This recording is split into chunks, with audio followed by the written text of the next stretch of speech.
Hello，大家好。今日咧同大家傾下偈，同大家講一講咧我哋 Aloha 最新嘅系列。咁咧 Sensitive 365都知道咧，好多美容院咧，其實你哋可能咧 on and off 都會面對好多唔同皮膚嘅客人啊。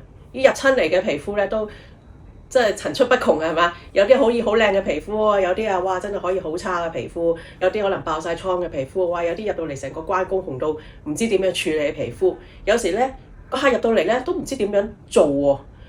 見到佢，譬如話舉個例子啊，見到個客，你都知道佢一入嚟你塊面紅卜卜㗎啦，紅晒。究竟點做咧？究竟佢係咩問題咧？即係可能你係經驗啲嘅美容師咧，都可能知道你可能嘅經驗話俾你聽佢係咩問題。但可能你鋪頭裏邊咧有啲比較 junior 嘅美容師，可能入到嚟見到佢，哇紅成咁，點做啊？唔識做啊！咁有咩嘢可以產品？有咩療程可以唔會流失呢啲客人？亦都可以令到你哋嘅美容師可以好安心去做呢個療程咧。今日咧，我真係好想介紹俾大家咧，就係我哋 Aloha 新出嘅 Sensitive 365系列。咁因為呢個系列咧係通過 Aloha 個生物科技研發團隊咧開發出嚟嘅，真係好有效咧，係針對性咧處理一啲敏感性嘅皮膚，或者一啲咧比較複雜啲嘅皮膚。咁但係咧，佢個處理手法亦都係非常之簡單，因為我哋成日都講啦 ，Aloha 係 Simple Real Beauty 啊嘛，用最簡單嘅方法俾你最真實嘅美容啊嘛。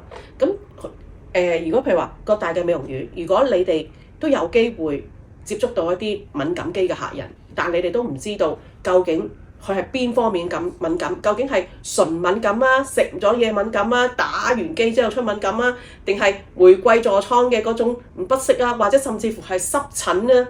嗰種敏感嘅狀態紅啦，咁點處理啊？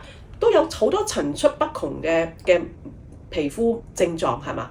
咁入到嚟個客第一步，如果有啲初級美容師唔知點樣做嘅時候，其實我哋真係好建議你入我哋 Sensitive 365呢條 line，因為點解咧？佢裏邊有啤酒花，而啤酒花咧係一個非常之好嘅元素，佢可以令到我哋皮膚嘅觸感細胞咧接收到個苦味之餘咧，就會降低我哋皮膚嘅敏感度，增強我哋皮膚嘅抵抗能力。同時咧無論喺化學嘅屏障，喺物理嘅屏障，亦都可以令到我哋皮膚增厚膠原，減低嗰個菌嘅問題，亦都可以令到個炎症消退。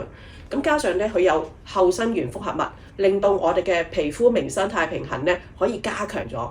所以無論佢係任何嘅敏感皮膚咧，都係非常之適宜用我哋 Aloha 呢條 line 去做 facial 嘅。如果你哋係美容院，你哋都想試下我哋 Sensitive 365嘅 facial，記得 call 我哋嘅 trainer，call 我哋嘅銷售預約做個 demo 啦。